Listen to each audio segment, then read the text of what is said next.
आपल्या क्लासची विद्यार्थिनी समृद्धी भालेराव आपल्याला इंग्लिशमधील काही वर्ड्स आहेत ते वर्ड्स रीड करून दाखवणार आहे.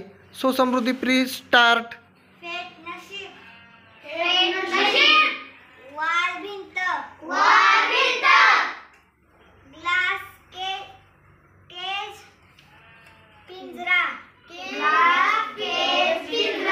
समर्थ